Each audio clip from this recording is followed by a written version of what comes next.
Wonderful. Well, thank you very much, Pauline and Emily, for the invitation to participate in this series of lunch and learn sessions. It was really fascinating just to see the various talks, the 7 talks that are going to take place, and we're very happy to be included amongst those presentations. I want to acknowledge right at the outset that though Keiko and I are the ones presenting today, this is very much a collective endeavor. At the bottom of this slide, you can see the names of our colleagues, the team members who've been participating in this work. And really, this is a project that originated in the spring of 2020. We were seeing at that time a number of declarations, various declarations made in relation to disability and disability rights in the context of the pandemic, and all sorts of policies being instituted, of course, by different governments around the world. And so the question that we had was really asking, in what ways could we look across countries and look at questions of the match between the calls and the commitments that had been made in relation to disability rights and disability inclusion, and how that matched up with the policies that were being implemented. So that was really the starting place for this reflection and asking about how could we proceed. We were fortunate, we received funding from 2 entities, the Quebec Population Health Research Network and the REPAR network. And we also benefited from a stakeholder advisory committee who have been actively involved in this process from the outset. And these individuals are listed here, and we express our gratitude to them for their contributions and their guidance as we proceeded with this project.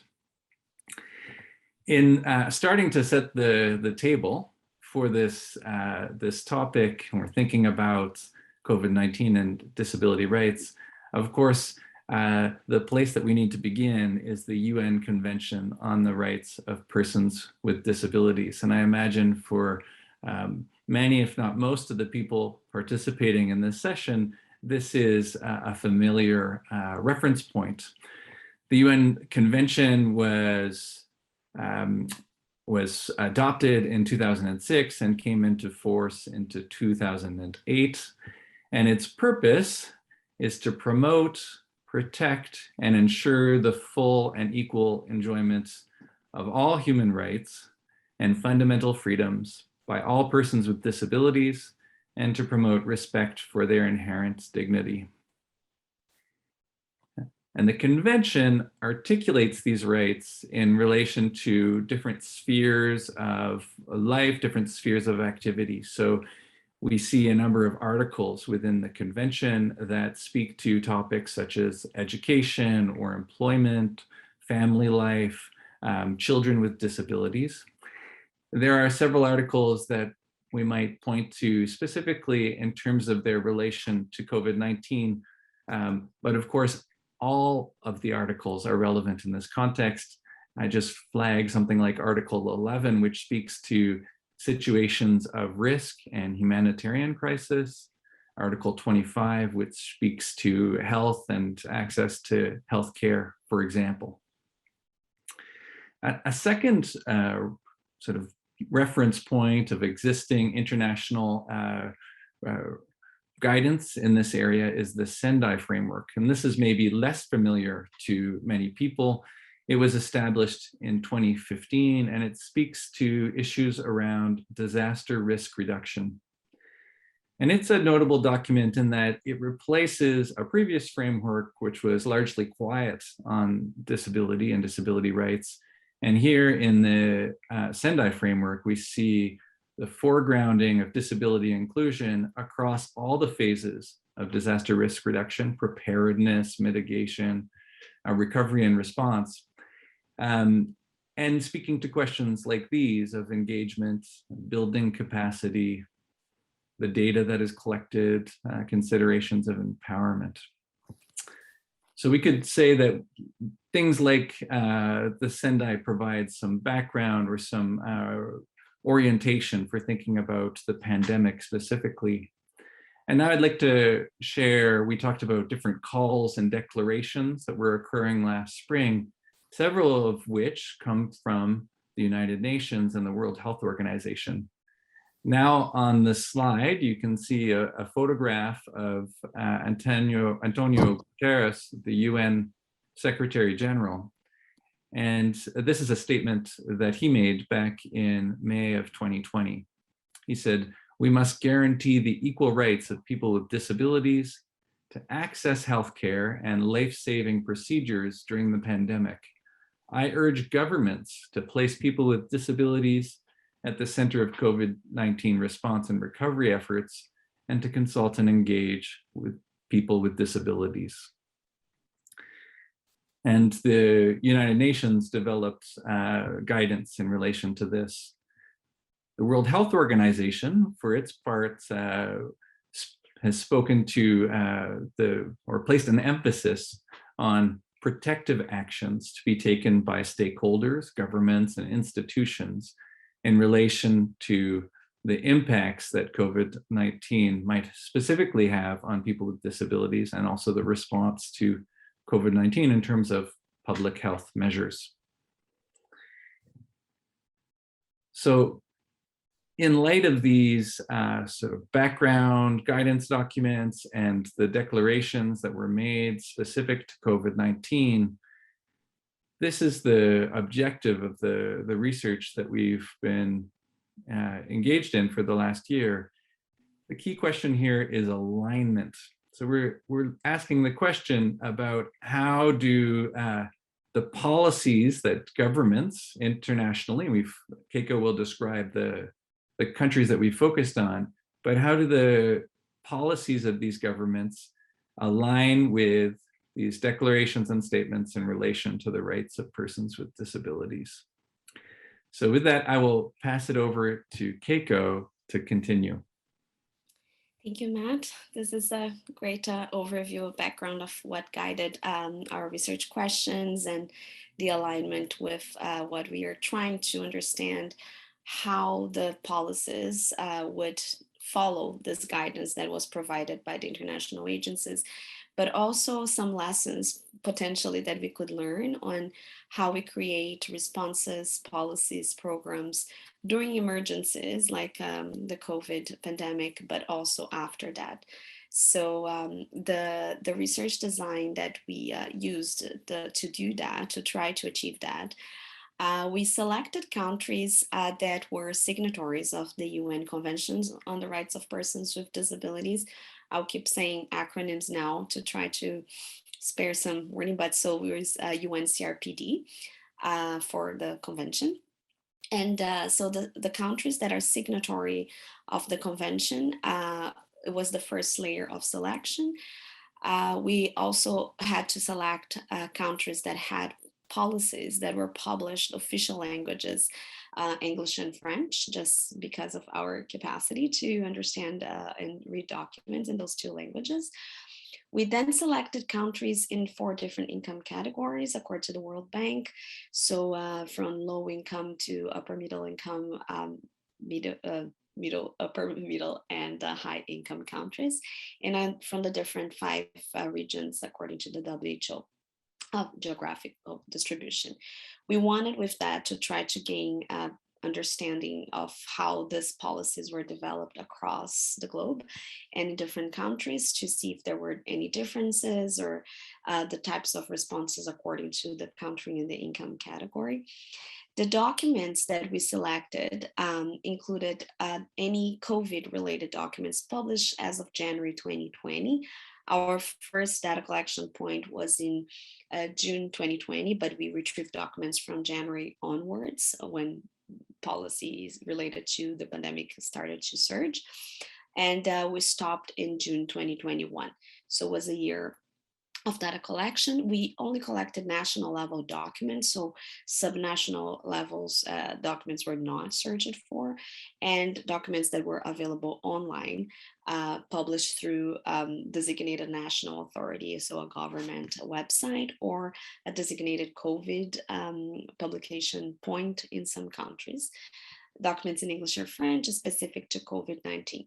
We did not use social media posts, documents that were published in relation to emergencies prior to COVID-19 or other disease outbreaks or pandemics, or subnational level documents. So this gives a little overview of the countries that we selected across the globe. The distribution is somewhat limited to the English and French. That was the main limitation in terms of including other countries, for example, for not including countries in South America and other regions.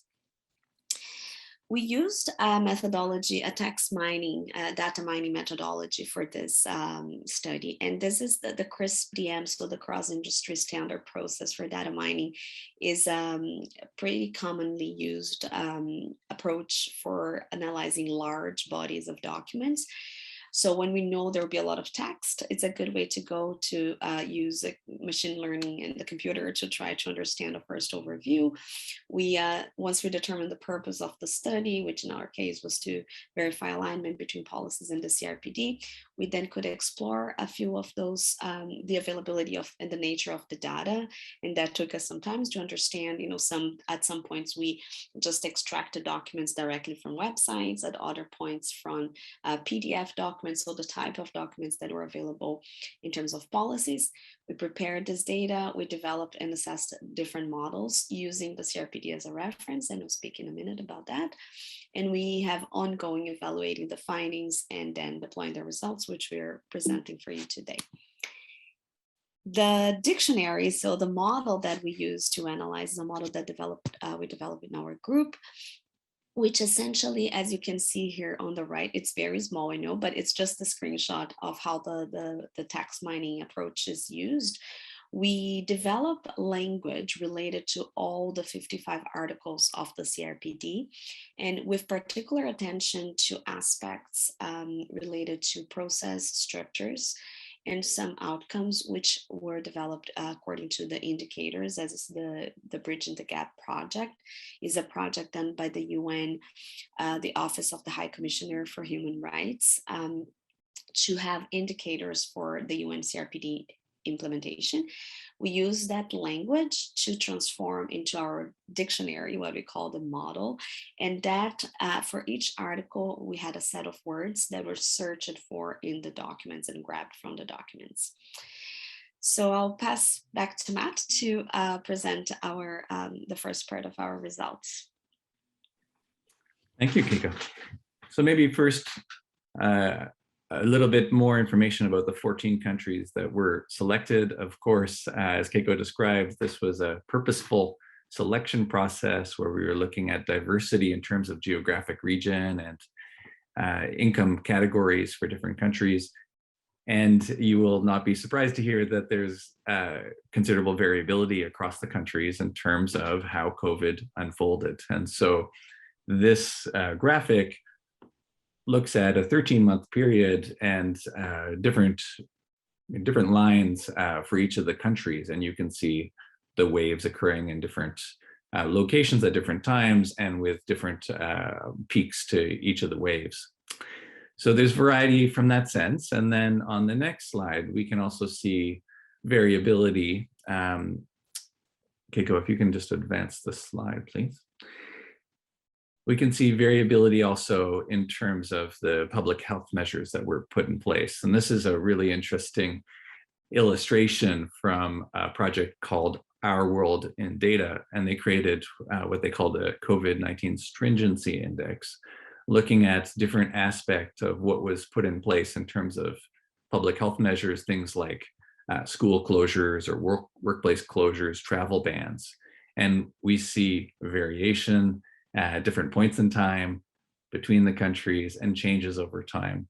And of course, this is going to have an implication in terms of what's happening for the policies that are being created in different countries. And the stringency is one aspect of the implication of those policies, but they also have implications for other policies that are put in place by different countries. So here you can see the documents that we found through this extensive search process. It was The search for policies in different countries, as Keiko described, was fairly laborious. It involves several research assistants searching actively every month to find these documents. And it yielded a total of 764 documents from the 14 countries. And there's quite a bit of difference in terms of the number of documents that were produced by countries. India, for example, by far has the most policy documents. Other countries with more documents include Jamaica and South Africa, also Canada. And some countries had very few policies in relation to COVID-19. Haiti and Guinea, for example, had very few policies that were established in this context. And here we can see them tracked over time, because we were noticing also when the policies were produced. We saw that there were some policies created specific to disability. So many of these policies, the vast majority, are not specific to disability, but may refer to disability within the policy. And only 6 of the 14 countries had policies that were disability specific. So different approaches across countries. What we could think of in terms of the analysis is a series of layers using this tool that Keiko described, the methodology. I sort of think of it as peeling back the layers of the onion in terms of the ways in which we can get closer to understanding what's going on in these policy documents. And this is really the very first layer of the onion. Here, the search strategy, the tool that we're using, could look at the frequency of different phrases, the way words were combined in the context of these 764 documents. So not specific to disability, and looking just at the types of word pairs or combination of words that occur. And there's not a lot that is likely to surprise you here. The sorts of things that were appearing most frequently around public health and physical distancing and COVID vaccines. But it's just that first snapshot of what's going on in the data. A little bit more sophisticated is the idea of topic extraction. So here the tool allows us not just to look at 2 words or 3 words that are combined together, but the clustering more of concepts and ideas into what are described as topics. So this is an automated process.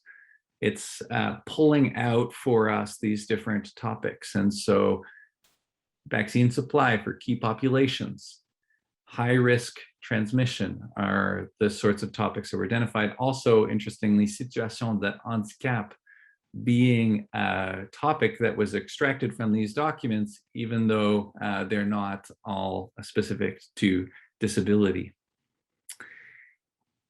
Next, I'll speak to, there'll be 2 slides, and they relate to the 2 different categorization models that we created. The first one was a simpler model, and it was developed in-house. So a specific model that we developed to look at the 764 policies in relation to some of the guidance that had been created by the World Health Organization, by the United Nations, and to see in these policies how they matched up with some of the specific domains where there were recommendations that were made. And there's sort of a general category, and that was found.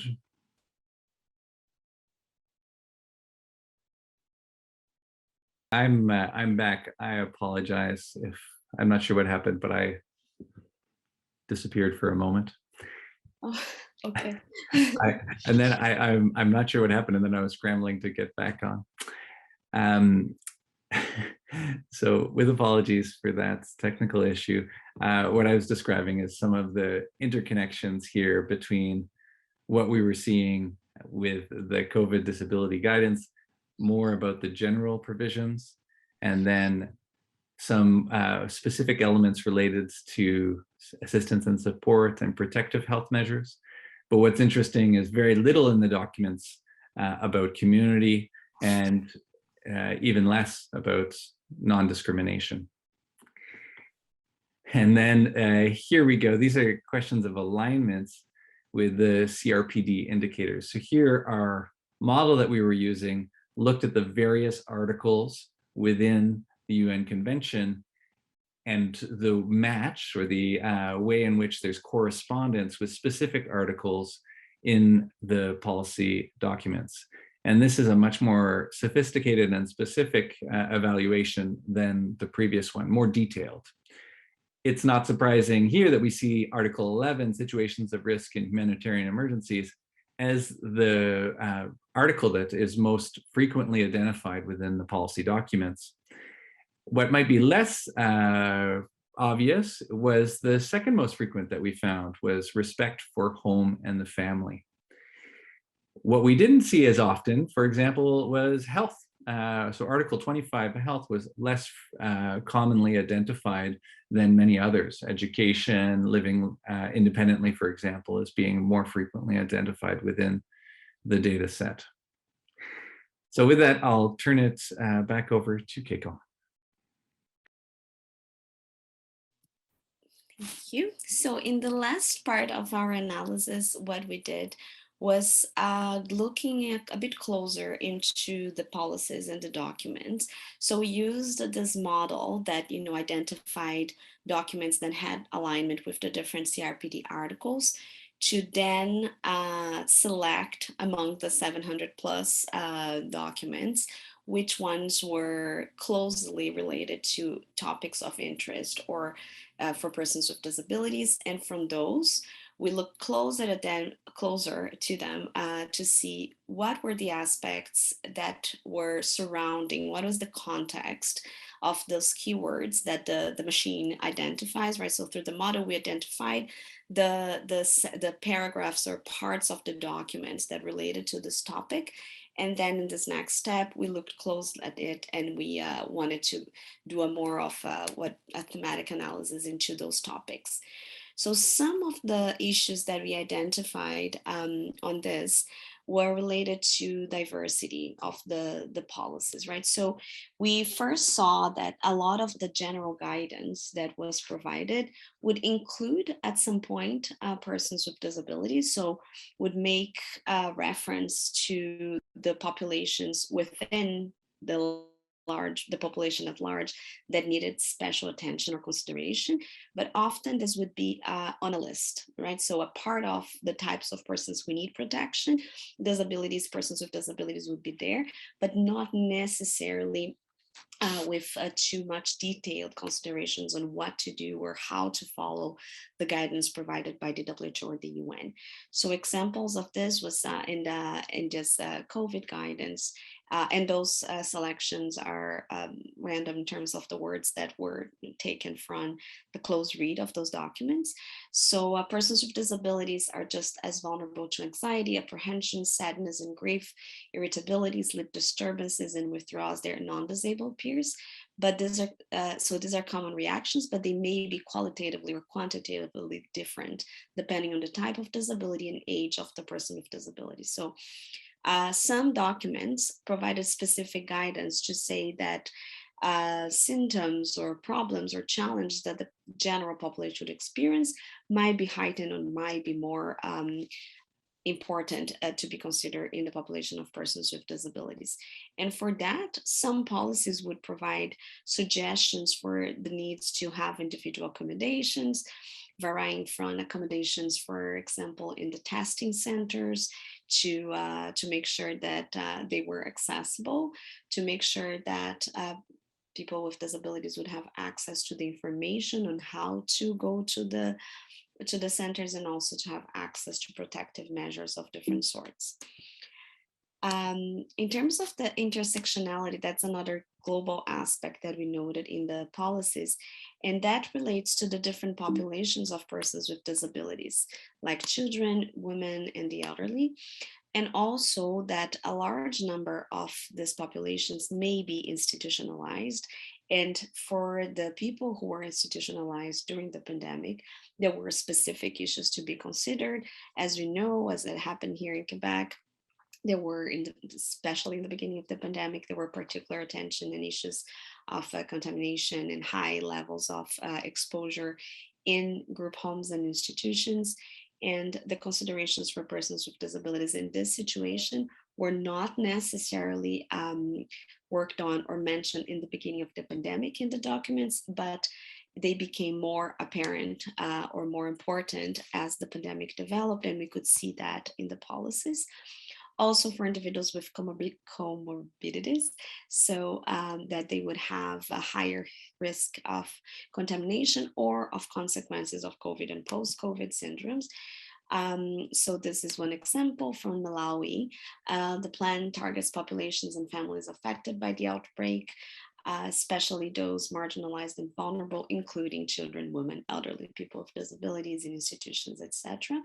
So this was a common type of mention of persons with disabilities within other groups. But it's important to highlight that persons with disabilities are also present in all these other groups. So intersectionality is an important aspect brought up by the CRPD and one that needs to be considered in the future in policies. In terms of risk and discrimination, some countries targeted or mentioned the issue of discrimination, in particular in relation to triage protocols, access to personal protective measures, or to healthcare workers or education services, essential services that were cut off from the entire population, were more of an issue for persons with disabilities, and especially accessibility in the community to protective measures, but also to testing treatment centers and priority for vaccine when vaccine became available. So that was one example. You see also there from India. One area that requires more focus is scrutinization for disaster protocols, which may be discriminatory to persons with disabilities. Persons with disabilities have a higher chance of experiencing severe respiratory illness and suffering from additional comorbidities. It's one example of many of some policies that were addressing the risks that were inherent, that were perhaps increased for persons with disabilities. And for that reason, also to consider how institutions or healthcare providers would consider services to be essential, more essential than the other lists of essential services that were available for the rest of the population during the pandemic. Specific considerations for some articles. Looking at the time, we're still good, plenty of time. So Article 19 that was mentioned a lot, that was a frequently cited article, not cited, but there was a high alignment between the policies and Article 19, which is about community living. It came across a lot through access in the community, right? Either access to protective measures like hand washing facilities, but also that communication was an important way. So to make sure that provincial territories and others, so that was in the Canadian document, that the hospitals had established accommodations for persons with disabilities, and that the community at large would consider aspects, for example, cognitive, intellectual disabilities in the way that messages were being conveyed, or that all the procedures for testing or to receive results were being provided for the community. So the participation of the community became a larger consideration. This was one example from a document from France. They actually developed a lot of different documents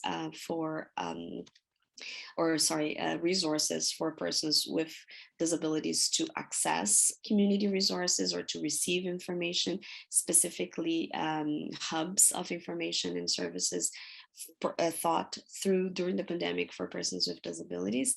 And they had a high emphasis on receiving the right information at the right time.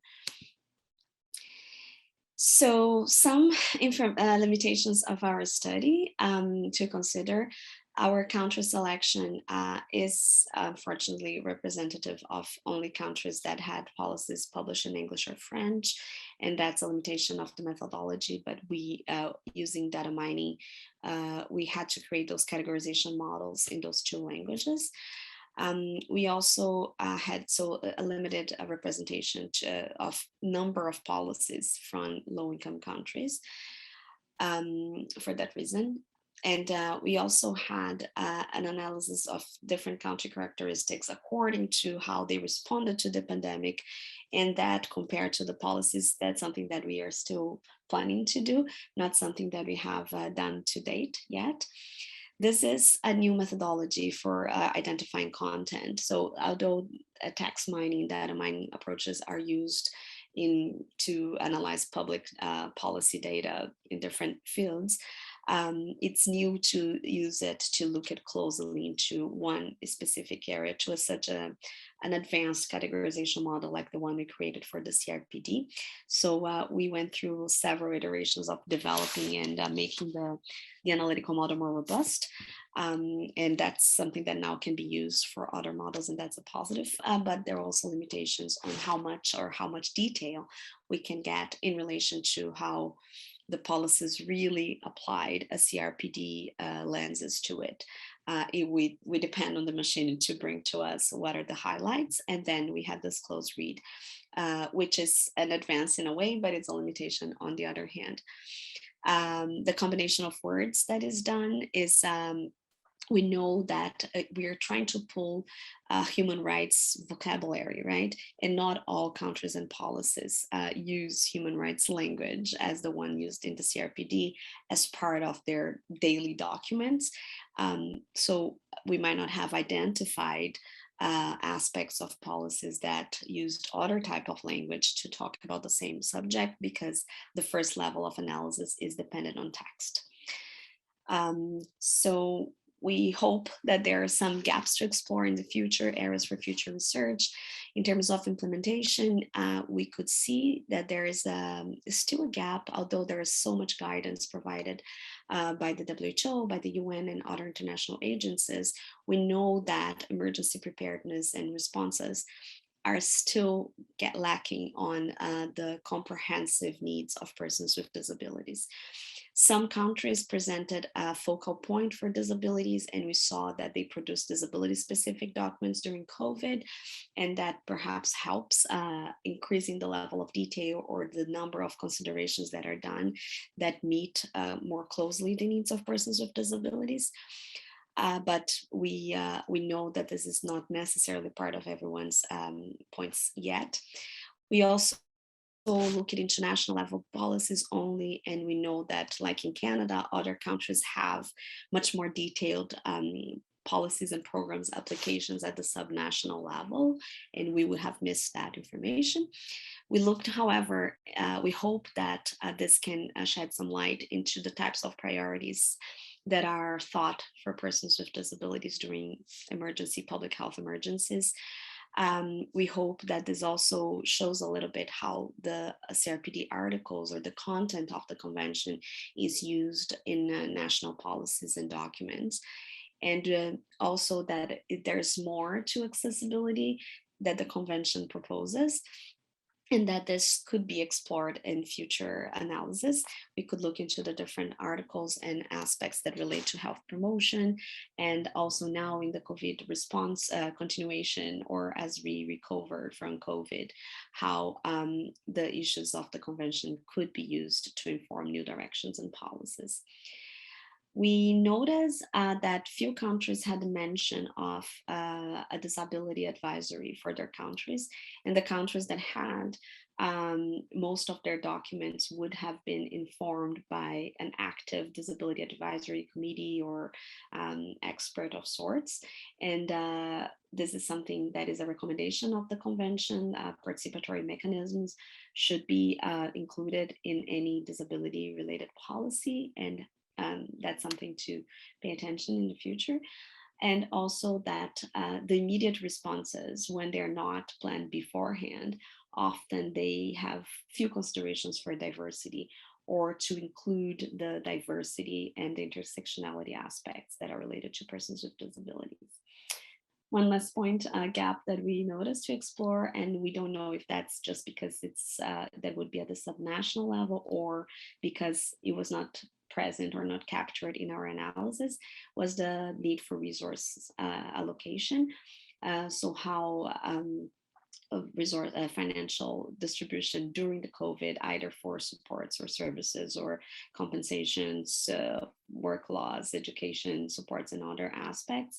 There was very little related to that we capture in this analysis. That's something that would like to look further. As we know, it's an important mechanism for protection and reduction of further risks and further complications during an emergency. Thank you very much. We'll be happy to take any questions and perhaps to have some time to engage in discussion. Thank you. Well, Keiko, thank you very much, and thank you, Matthew, too. Maybe you can stop sharing your screen so we can have more space for our faces. So this is the discussion period, so you have the opportunity to ask your questions to either Matthew or Keiko or both, of course. So you have two options to do that. So you can raise your hand. It's the button reaction at the bottom of your the Zoom window. So you have, if you click on reaction, you can find a yellow hand. So if you click on that, I will see it, and I can give you the authorization to activate your microphone. If you don't want to ask your question yourself, you can also put the question in the chat, and I can convey it to the speakers. So I saw one hand, I think, from Sylvain Lemay. I'm going to give you the authorization to activate your microphone. Give me a couple of seconds.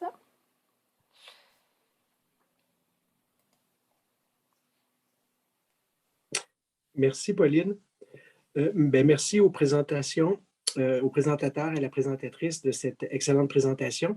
Je trouve que pour moi, la COVID a révélé tant au Québec, au Canada, que dans d'autres pays dans le monde, l'oubli de la considération des besoins des personnes handicapées. Malgré 40 ans, 50 ans de lois, en particulier au Québec et au Canada, sur l'exercice du droit à la participation sociale des personnes handicapées, la pandémie a malheureusement reflété et mis à jour ces difficultés-là. Nous n'avions pas pensé qu'il allait y avoir des citoyens, des citoyennes qui restaient à domicile, qui avaient peut-être besoin d'être priorisés dans l'accès aux vaccins, qui avaient peut-être besoin de masques à fenêtre, de communication spéciale, que les préposés à domicile aussi devaient aussi avoir accès aux mêmes équipements. Je voulais savoir si c'est quelque chose qui est pour les présentateurs et la présentatrice qui est aussi apparu peut-être dans d'autres pays comparables au Québec ou au Canada. Merci.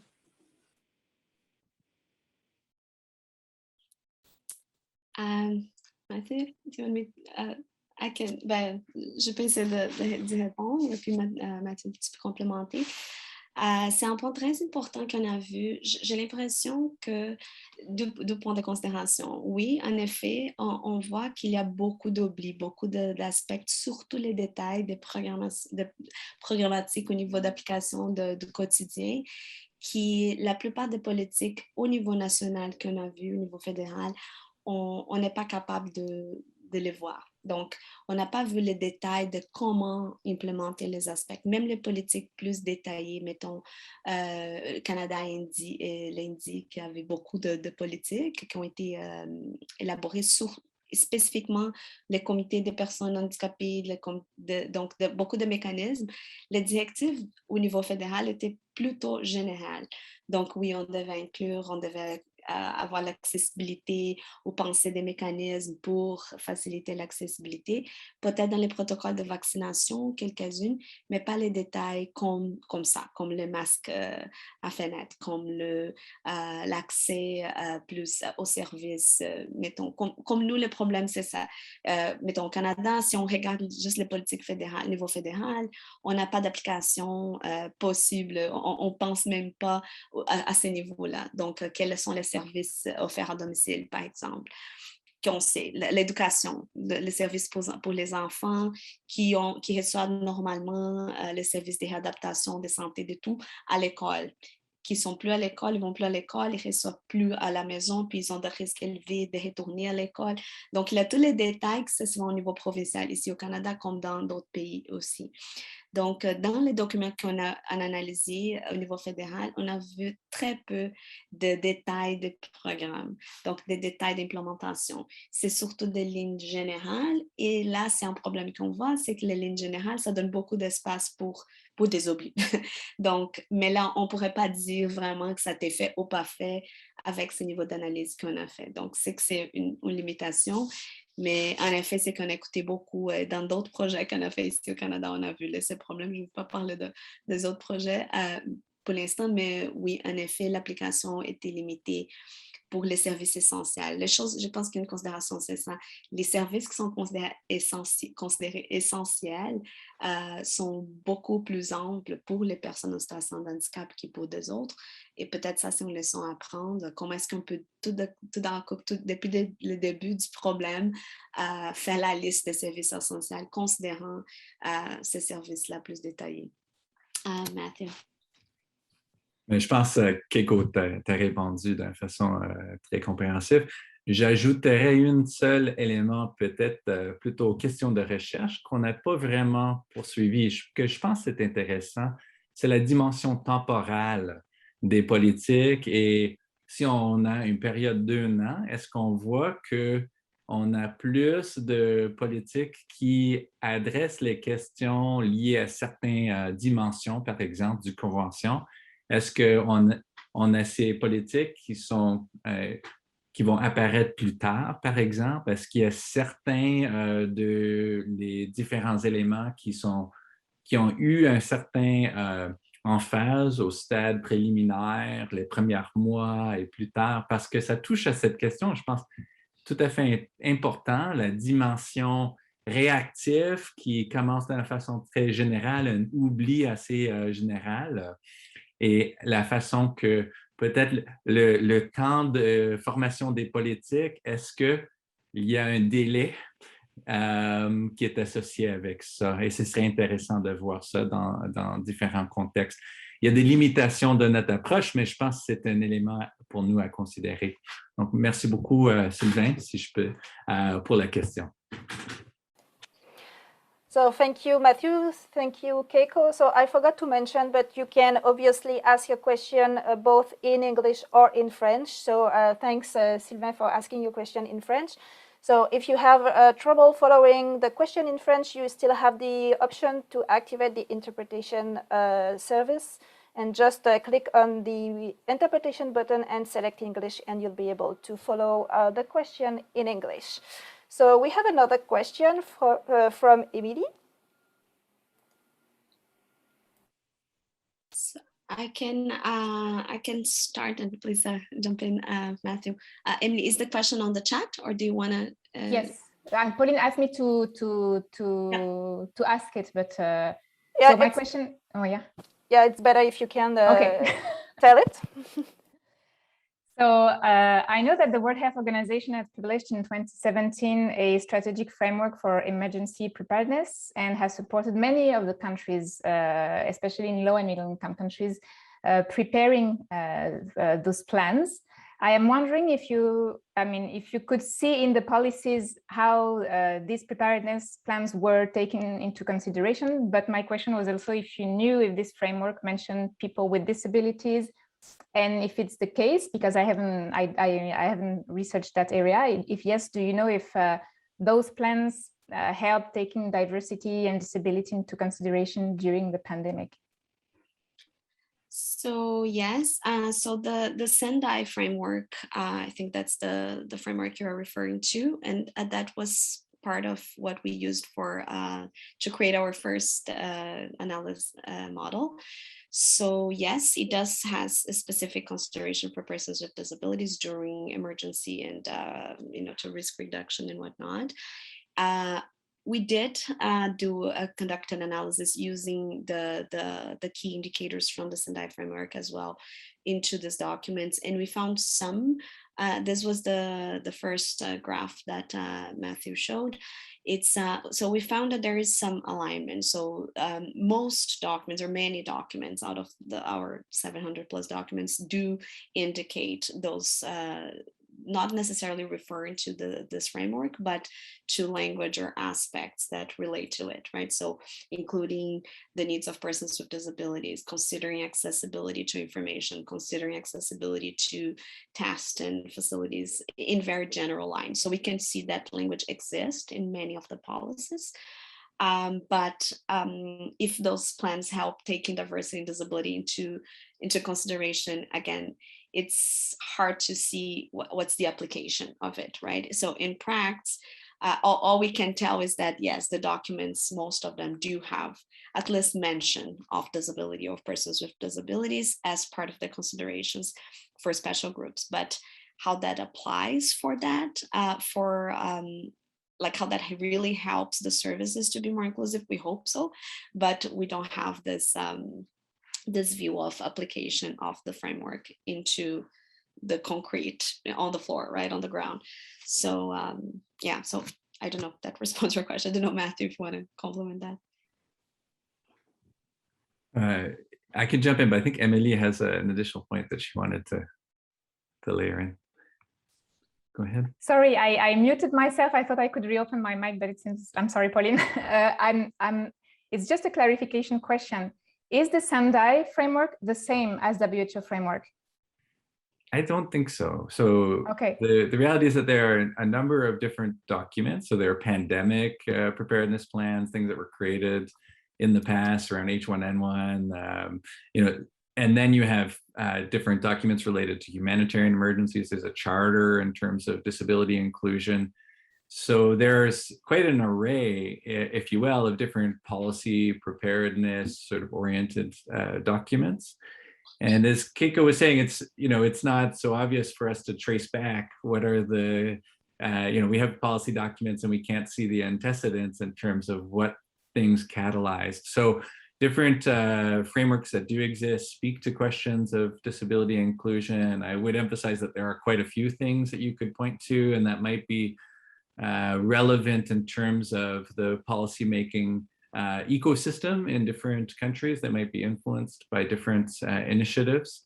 And it'd be interesting to know, like, you know, if something that came forward in 2017 is likely to already have uptake. And also one of the things that we chose to do, and it's part of the design, is we weren't analyzing any of the policies that were established outside of COVID specific policies. So there may have been policies put in place, for example, in the intervening years and in response to the WHO framework or others that are obviously pertinent to the situation, might have shaped practices in different contexts. And it sort of points to the, you know, the area of focus that we had and some of the constraints also of implementing what we hoped would be an interesting effort to look across countries, but obviously that required choices to be able to sort of target our analysis. But I appreciate the question. I think it really raises an interesting element too of, in the context of country policymaking, how does it intersect with various, you know, we've talked about the UNCRPD and we've made reference to the Sendai, but there are a range of other sources and influences that are obviously being taken into account. Thank you, Emily. Merci beaucoup. Thanks a lot. We still have time for one question. If someone has another one, we can go for it. I don't see any question in the chat or any hand that has risen. If nobody has another question, I would have one for you. Where would you say that Canada sits in terms of going along with the CRPD, is that it? The CRPD recommendation? Where would you say Canada sits in all that? Because you showed us some examples, but can you talk a little bit more specifically about Canada? I have to let you start on this one as well, Keiko. This is really your domain of research. So Canada so there are two aspects to consider. One in terms of volume of policies, right? Like from our data alone, and then I will say a bit of the perspective from our advisory group as well.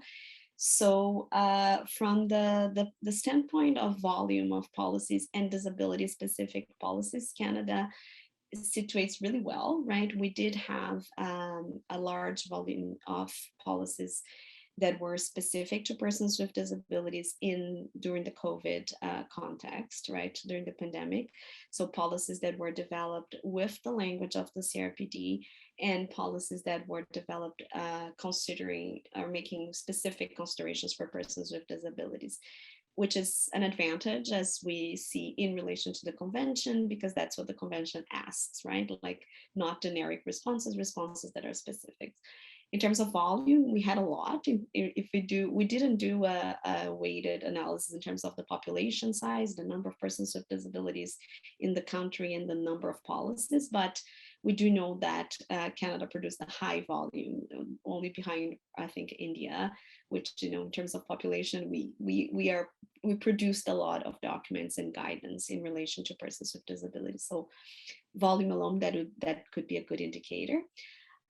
In terms of content, and now from what we know from our advisory group, and most people in our advisory group, they were actually part of the Canadian Disability Advisory Group during COVID. So that was a group that was called to advise the government during the COVID pandemic in terms of what are the measures that should be taken and policies and directions. That group helped, for example, deciding on the financial benefits for persons with disabilities, all of which was not necessarily captured in our analysis, but we know was happening, right?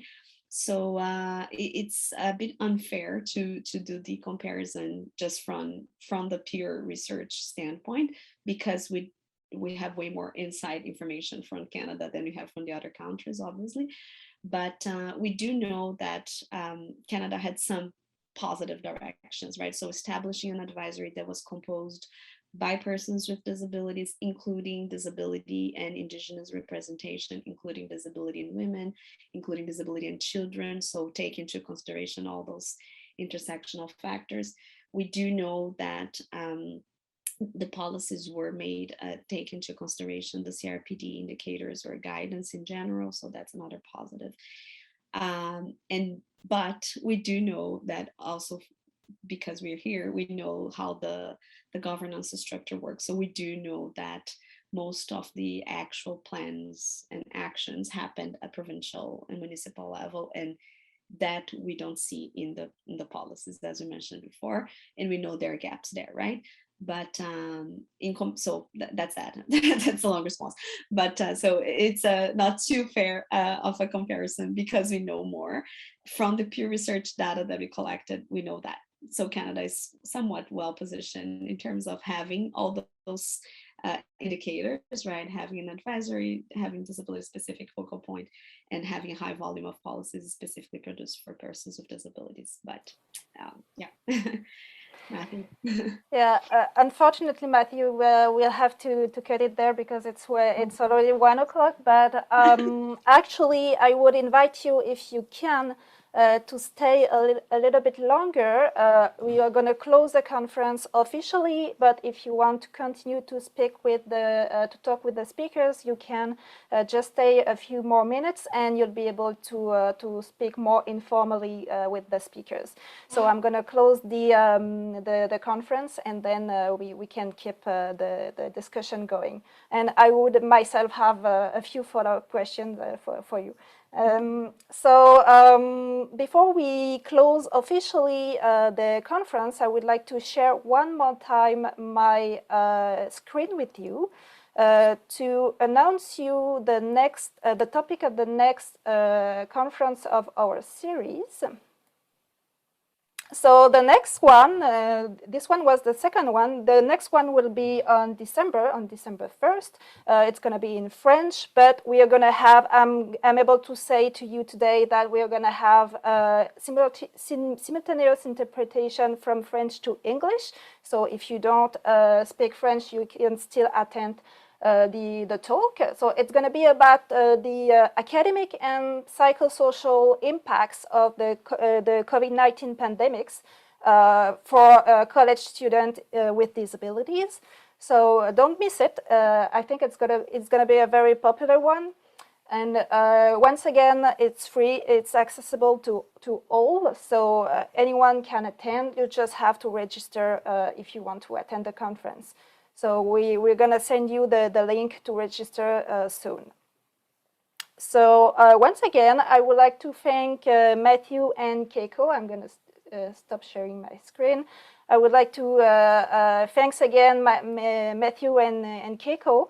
Thanks again to Sean Malone, who did the interpretation work today. So if you followed the talk in French, Sean was there to make it accessible to you. And we also have Jennifer. Jennifer was the person transcripting the talk.